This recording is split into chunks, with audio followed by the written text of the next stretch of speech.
오늘도 우리와 함께 하신 주님을 찬양합니다. 그리고 어버이 주일을 맞아 우리 교회에 속한 모든 부모님들께 하나님의 사랑과 평강이 함께 하시길 기원드립니다. 이제 말씀을 전하기 전에 먼저 영상을 먼저 봄으로 말씀을 시작하고자 합니다. 화면이 안 나오네요. 다시 틀어주세요. 네, 그래서 앞에 시작했습니다.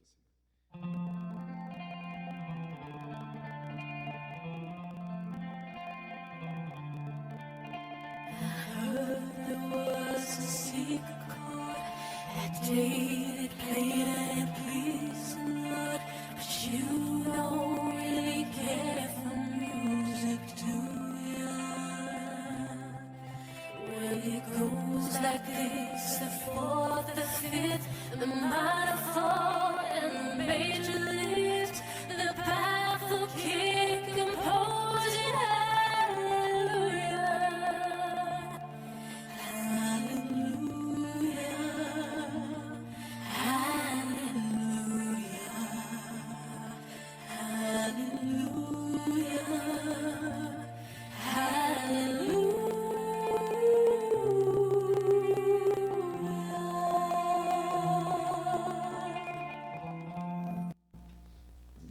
네, 불을 켜주십시오. 예, 여러분, 이 동물들의 새끼 사랑이 대단하죠. 이 미물인 동물조차도 자기 새끼에 대해서는 지극정성인 것입니다. 이 마지막에 나오는 노래 짧게 나왔는데 보셨는지 모르겠어요. 어둡기도 하고 또 영상이 잘 안 보일 수도 있는데 마지막에 나온 새의 부분이 나오는데요. 어미새와 새끼새가 크기가 별로 차이가 나질 않아요. 그런데 어미새가 이렇게 새끼새한테 먹이를 먹이는 것입니다. 동물들의 새끼사랑, 모성애가 참 감동을 주는 것입니다. 오늘은 어버이 주일입니다. 어버이 주일이 되면 자녀를 향한 부모님의 사랑, 어머니의 사랑을 더 생각하게 되고 기억하게 되는 것입니다. 우리 모두의 가슴 속에는 자식을 위해서 모든 것을 주시고 희생하시고 더 주시는 그 어머니의 사랑이 새겨져 있습니다. 그래서 전쟁터에 나가서 장렬하게 최후를 맞이하는 병사들도 마지막에는 어머니를 찾고 형장에 이슬로 사라지는 죄인들도 거기서 어머니를 찾습니다. 어머니야말로 우리에게 세상에서 가장 아름답고 귀한 이름이 아닐 수가 없는 것입니다. 그래서 전 세계적으로 많은 사람들에게 자신의 삶에 가장 큰 영향을 미친 사람이 누구입니까? 라는 질문할 때 인종과 국경을 초월해서 모두가 다 어머니를 이야기합니다. 그분들의 사랑이 있었기에 우리가 여기 있고 존재하는 것입니다. 어떤 이는 부모가 내게 해준 게 별로 없다라고, 내게 해준 게 뭐가 있어? 라고 비료를 합니다. 과연 그렇습니까? 세상에 자녀 없는 부모는 있어도 부모 없이 태어난 자녀는 없는 것입니다. 세상에 태어남이 그냥 되는 일이 아닙니다. 어머니가 임신하면 태아는 엄마의 진액을 먹고 자랍니다. 입덧이 심한 엄마 같은 경우는 아이가 태어날 때까지 음식을 먹지 못하고 태어납니다.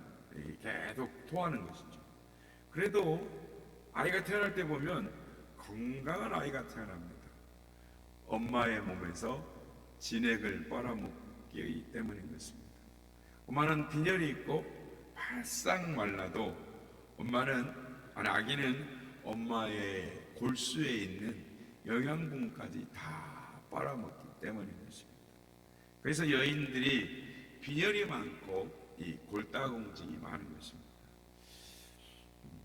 아기를 가진 엄마들은 아기들이 잘못될까봐 약도 함부로 못 먹습니다. 몸도 조심하고 아기가 태어날 때까지 보통 정성을 하는 게 아니죠. 먹는 거, 걷는 거, 일 안 하는 거 하나하나 신경을 씁니다. 그동안 아빠는 엄마를 보호하느라고 설거지도 해주고 청소도 해주고 빨래도 해주고 때로는 밥도 해주고 같이 애를 쓰는 것입니다.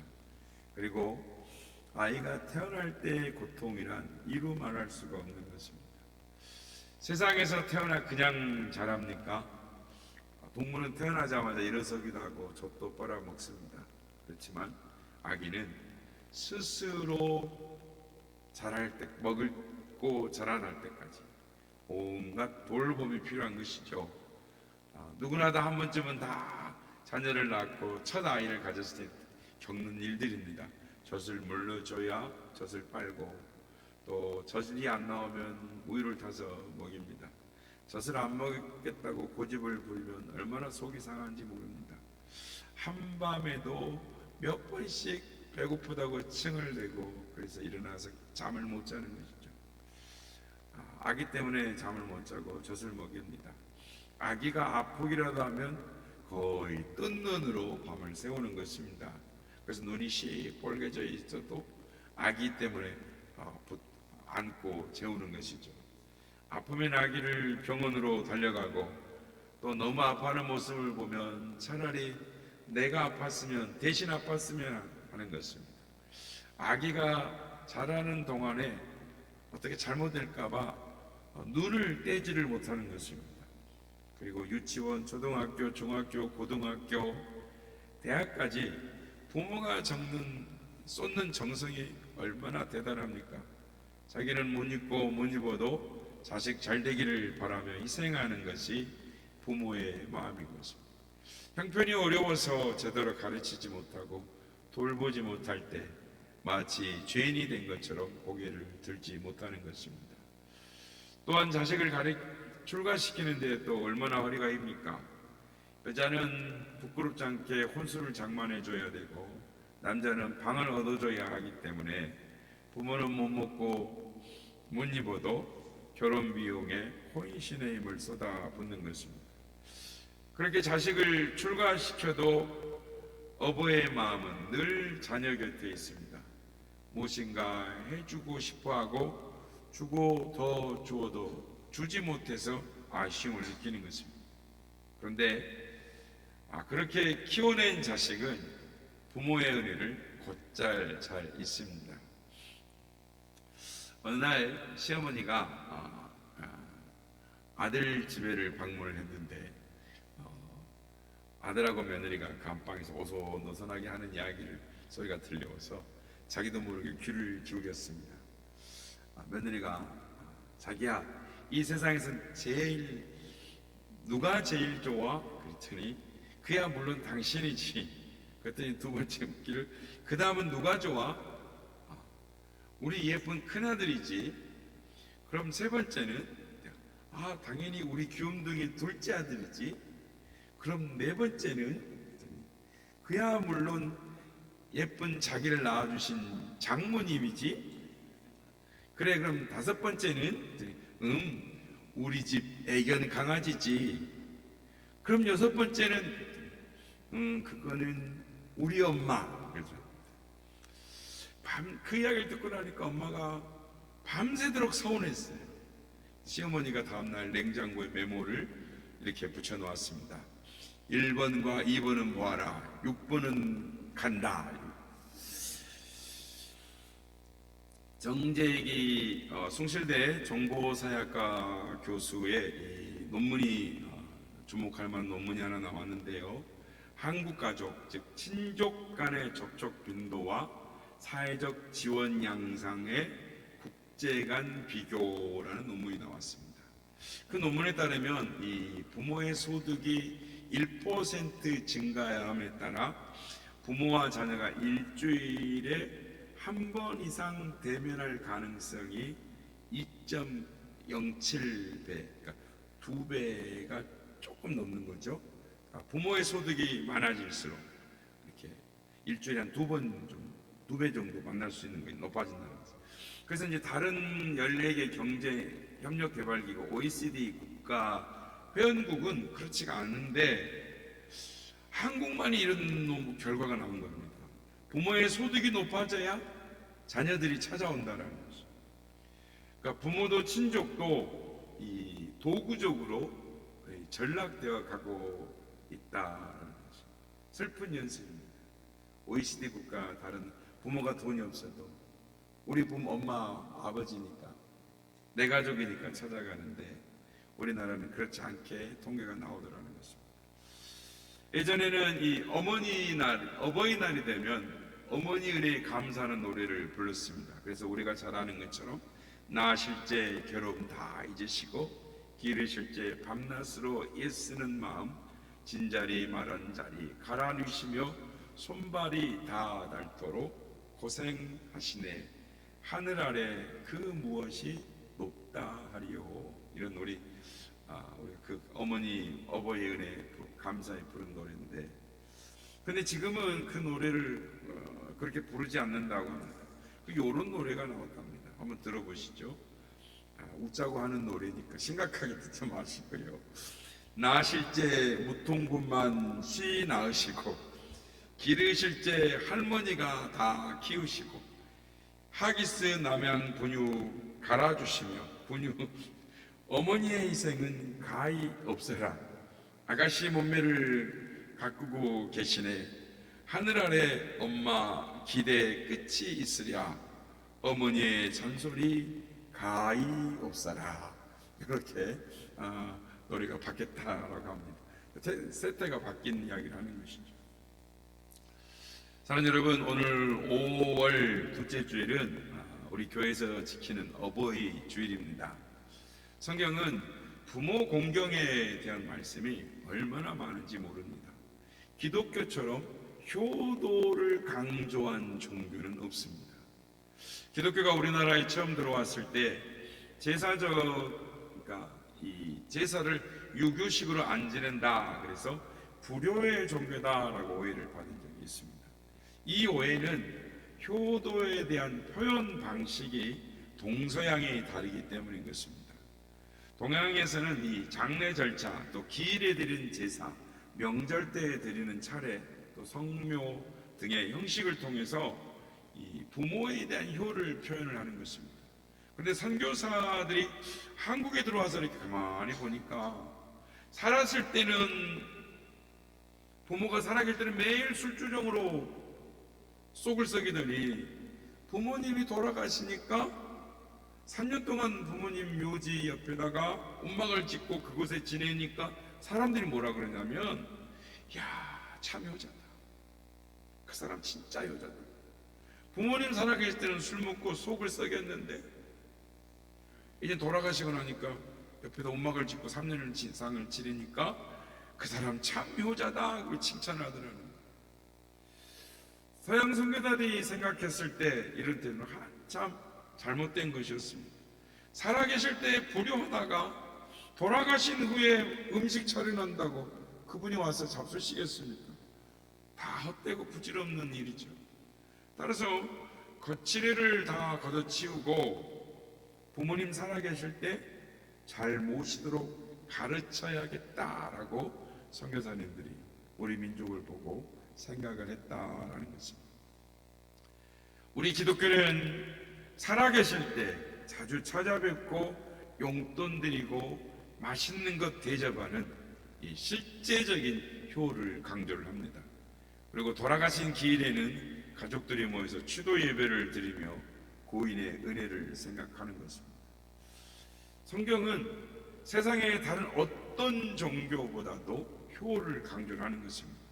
신명기 5장 16절, 너는 내 하나님 여호와께서 명령하신 대로 내 부모를 공경하라. 그리하면 내 하나님 여호와가 내게 준 땅에서 내 생명이 길고 복을 누리리라. 에베소서 6장 1절 이하, 자녀들아 주 안에서 너희 부모에게 순종하라. 이것이 옳으니라. 2절, 내 아버지와 어머니를 공경하라. 이것은 약속이 있는 첫 계명이니 이로써 내가 잘되고 땅에서 장수하리라. 땅에서 잘되고 장수하리라. 부모님께 효도하면 특별한 축복을 약속합니다. 그리고 더욱 강조하시려고 실제의 그런 축복을 받은 성경 인물들을 보여주시면서 증거까지 하십니다. 아무개를 봐라.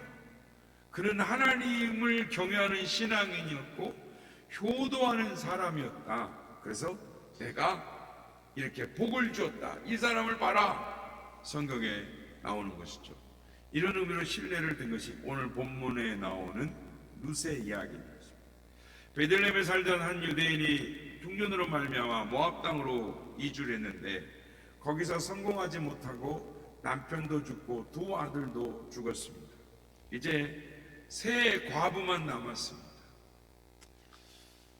그렇습니다. 그것이 인생사입니다.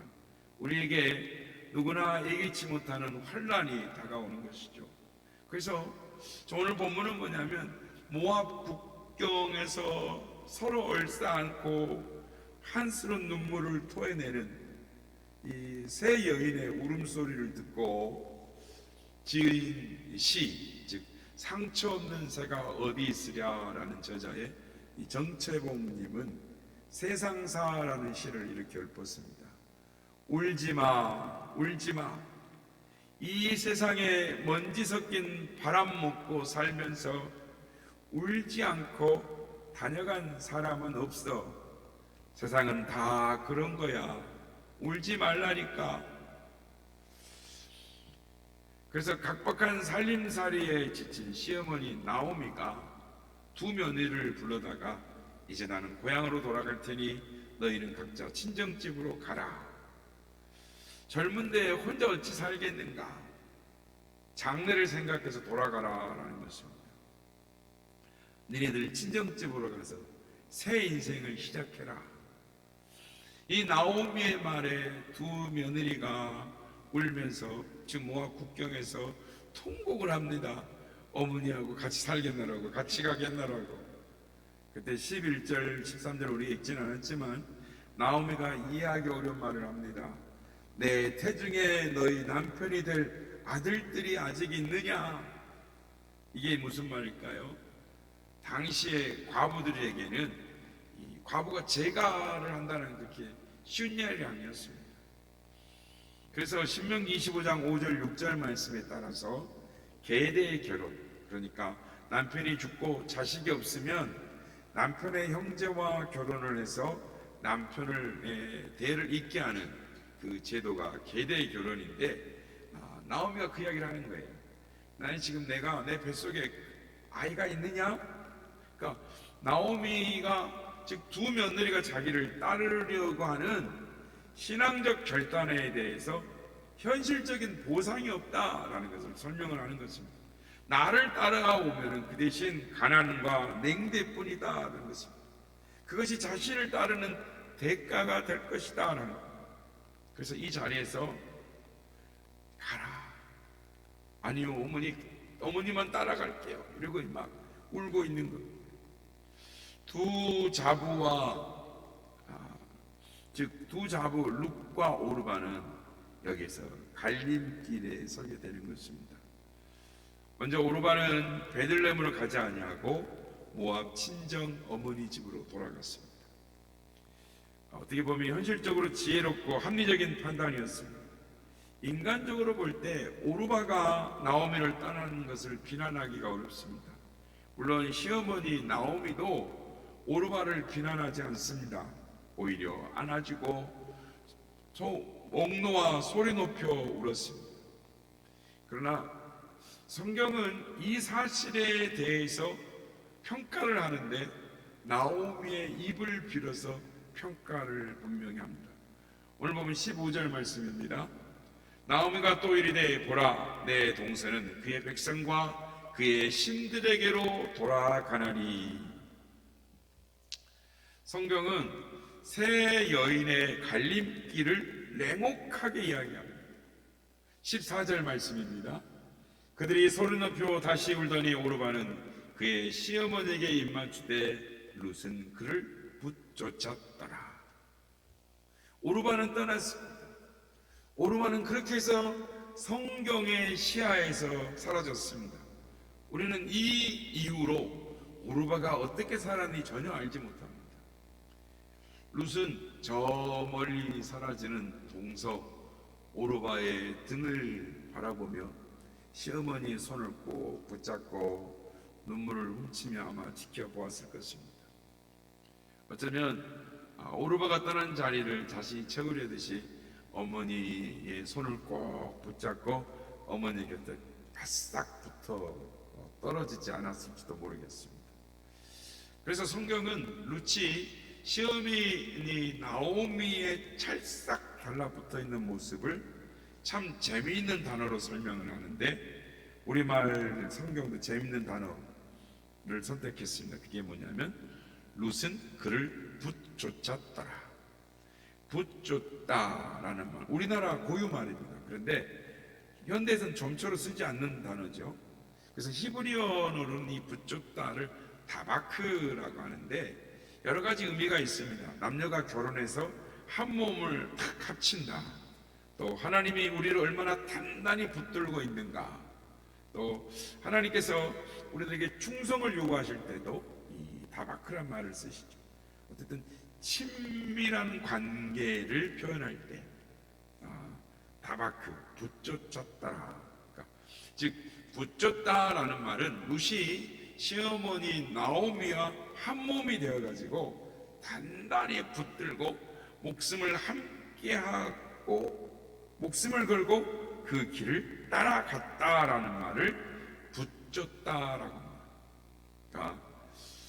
또한 룻은 나오미를 어머니라고 부르고 나오미는 룻을 딸이라고 부릅니다. 그러니까 시어머니 며느리가 아니고 어머니 딸인 것입니다. 그러니까 인류 역사상 이처럼 아름다운 고부 관계를 말하는 내용이 별로 없습니다. 많지 못한 것이죠. 잘 아는 이야기입니다. 많이 들어보셨을 것입니다. 믿음이 좋은 김집사님이 아들, 딸을 미국에 살고 있습니다. 그러던 어느 날 아들, 딸로부터 초청을 받았습니다. 그래서 공항에 딱 도착했더니 딸이 마중을 나와 있는 것입니다. 그래서 딸 집에 먼저 가서 유하게 됐는데 아침 일찍 사회가 일어나더니 부엌에 들어가서 밥을 짓고 밥을 다 먹은 후에는 설거지를 합니다. 그리고 청소한다고 막 청소기 돌리고 다니고 덜 때는 막 빨래한다고 빨래 세탁기도 돌리고 막 주물럭거리고 그러는 것입니다. 김 집사님이 보니까 사이가 얼마나 기특한지, 야, 우리 딸 시집 잘 갔다, 잘 보냈다. 사이가 이렇게 예쁠 수가 없는 거예요. 그래서 사이 등을 툭툭 두드리면서 참 자네 이쁘네 칭찬을 했단 말입니다. 그 며칠 후에 이제 아들 집을 가서 머물게 됐는데 아침에 일어났는데 아들 녀석이 앞치마를 두르고 밥을 하고 밥 먹고 났더니 또 역시 설거지를 하고 또 빨래한다고 막 청소한다고 그러고 다니는 거예요. 김 집사님의 속에서 우라통이 치밀어 올랐습니다. 그래서 며느리를 불러다 놓고 내가 내 아들 그렇게 안 키웠다, 너 어디서 배워먹은 버르장머리냐 이러고 며느리를 혼을 내키다 보니까 한참 나무라다가 생각을 하니까 자기 꼴이 우습기 짝이 없더라는 것입니다. 여러분, 시어머니 하면 긍정적인 이미지가 떠오르십니까? 아니면 부정적인 상황이 지나갑니까? 제가 존경하는 은퇴하신 목사님은 슬하의 두 아들이 가정을 이룰 때 부부가 다짐한 것이 있었는데 우리는 최고의 시부모가 되보자 그랬답니다. 그래서 며느리가 오면 무조건 딸처럼 해준답니다. 그것들이 너무 좋아하더라는 거죠. 며느리 된 여러분, 시아버지, 시어머니에서 시자를 떼어버리십시오. 언어를 쓸 때도 시아버지, 시어머니 아니고 아버지, 어머니라고 쓰십시오. 의식 속에서도 시자를 떼어버려야 하는 것입니다. 시어머니 된 여러분, 곧 시어머니가 되실 여러분, 아들의 행복이 곧 나의 행복입니다. 성경적인 교훈을 우리가 배워야 할 줄로 믿습니다. 나오미는 룻을 이끌어서 단 한 번도 며느리라고 이야기하지 않습니다. 내 딸아, 내 딸아라고 부릅니다. 그 호칭은 어디서 데리고 온 여인이 아니고 남의 집에서 데리고 온 딸이 아니고 내 딸이다라는 고백인 것입니다. 그래서 룻기 3장 1절에 보면 룻이 나오미가 이렇게 말합니다. 룻의 시어머니 나오미가 그에게 이르되 내 딸아 내가 너를 위하여 안식할 곳을 구하여 너를 복되게 하여야 하지 않겠느냐. 너의 행복은 내 행복이다라는 것입니다. 내가 너의 행복을 먼저 생각하고 있다는 것입니다. 나와 함께 손을 잡고 고향으로 돌아가기를 이쪽으로 베들레헴 오기로는 했지만 이 오는 이 길이 너에게 행복한 일이라고 한다면 너가 행복해 줄 수 있다면 너는 이곳에 있어도 좋다. 너를 복되게 내가 하겠다라고 말합니다.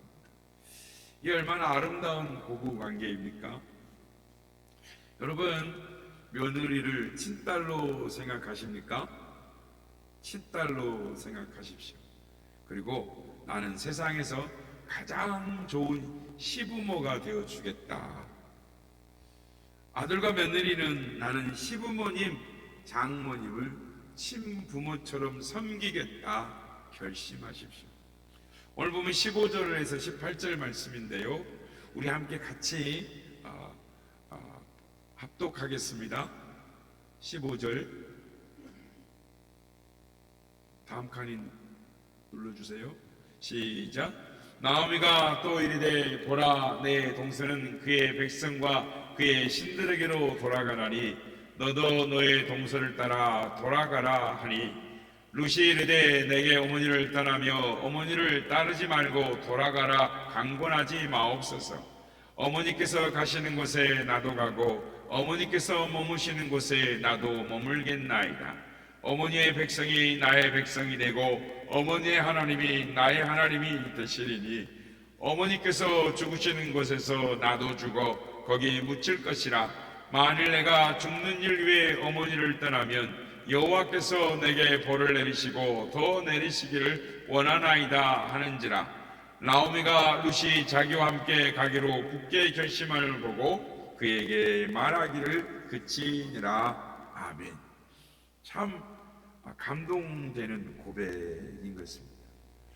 룻에게도 친정으로 돌아가고 싶은 욕구가 왜 없었겠습니까? 룻도 친정으로 돌아가고 싶은 욕구가 있었을 것입니다. 그런데 왜 룻은 시어머니를 따라서 베들레헴으로 갔을까요? 왜 그런 선택을 했을까요? 그것은 오직 인륜과 천륜 때문입니다. 룻은 시집와서 처음으로 하나님을 섬기는 신앙을 알았습니다. 하나님이 누구신지, 하나님을 섬길 때 어떤 축복이 기다리는지를 잘 알게 되었습니다. 하나님을 평생 섬기며 살려고 했는데 시어머니가 친정으로 돌아가서 새 출발을 하라는 것입니다. 그렇게 되면 이제 하나님을 섬기는 신앙을, 여호와 신앙을 접을 수밖에 없는 것입니다. 모압 사람이 우상을 섬기는데 혼자 여호와 하나님을 섬기는 신앙생활 불가능하다는 걸 알았습니다. 그래서 거듭되는 돌아가라는 이 권면에도 단호하게 나오미를 붙잡고 분명히 돌아가지 않을 겁니다 이렇게 말을 하는 것이죠. 자신의 신앙을 분명하게 고백합니다. 어머니의 결례가 내 결례가 되고 어머니의 하나님이 내 하나님입니다. 이제 참 신앙을 찾았는데 잃을 수 없다라는 것입니다. 이제는 이 신앙을 붙들기 위해서 다른 것을 과감히 포기하겠다라는 것입니다.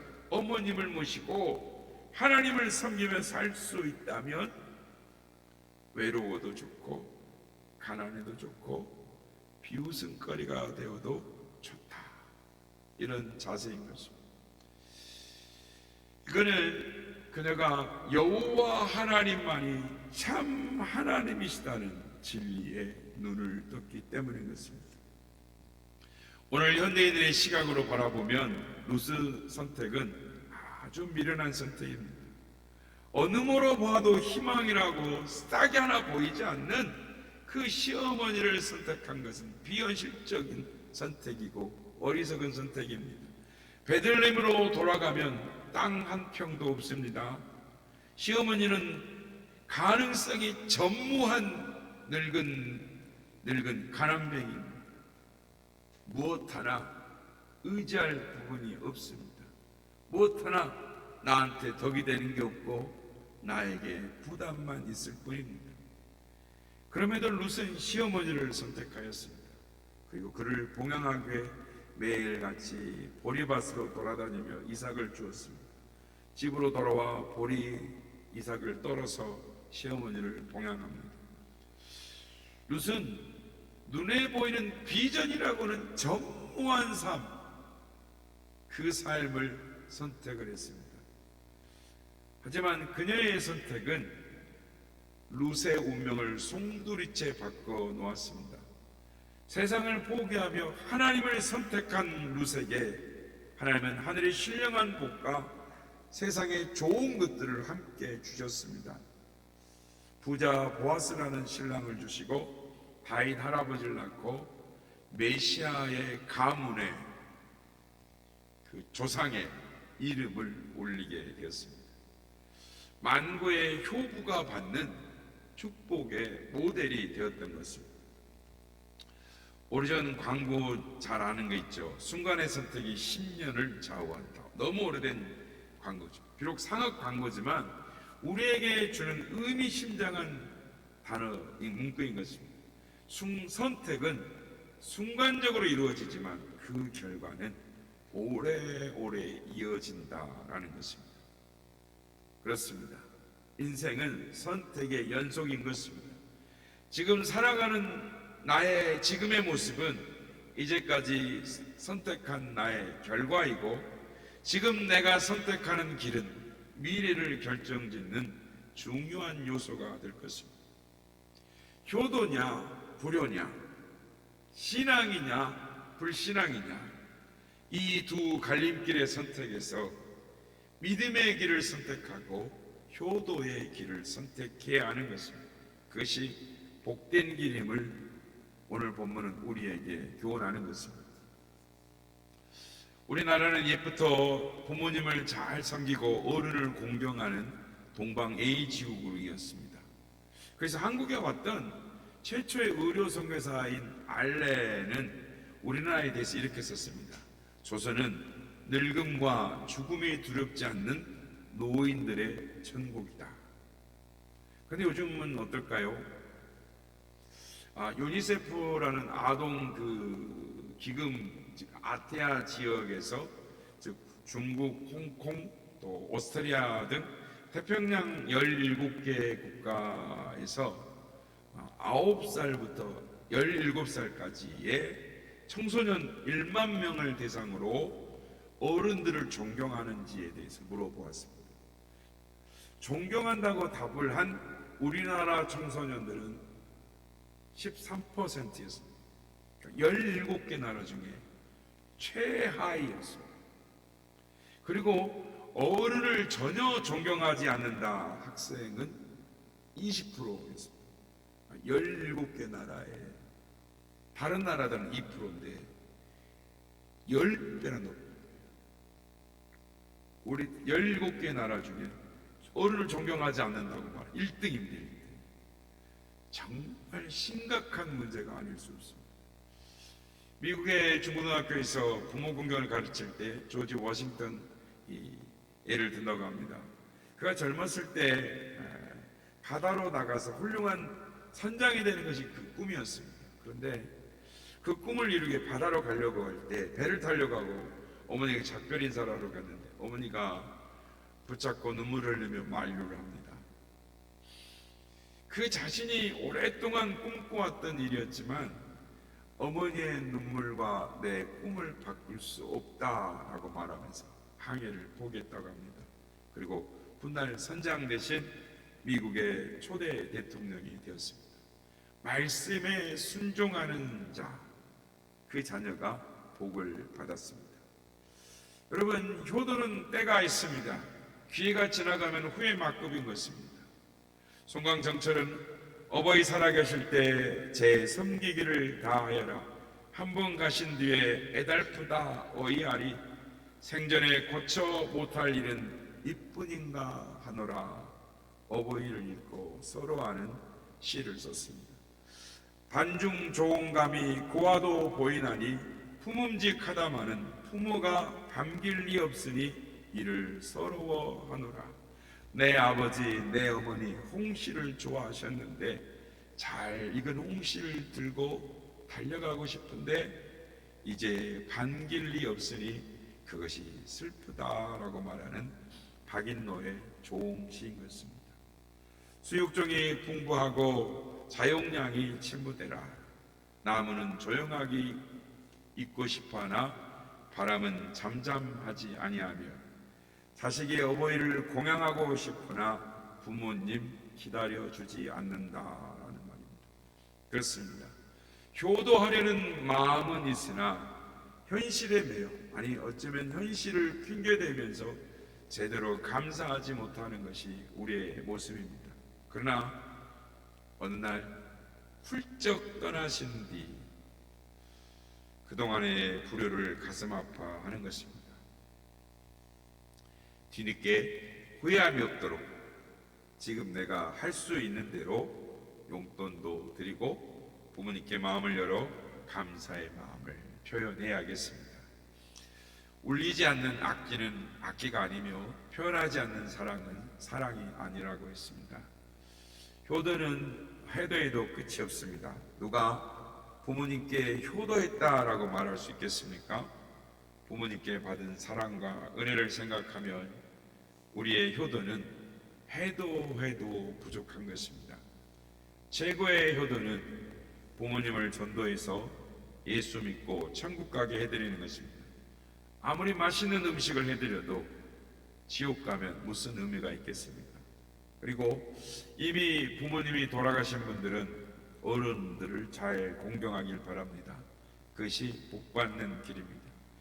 효도의 본이 되어서 모든 이들에게 본받는 전도자가 될 것이고 우리 모두가 부모를 공경하라는 주의 말씀을 잘 지켜서 잘되고 장수하고 약속하신 축복을 받아 누리는 우리 선한뉴스의 모든 지체들 가정들이 되시기를 예수님의 이름으로 축복합니다.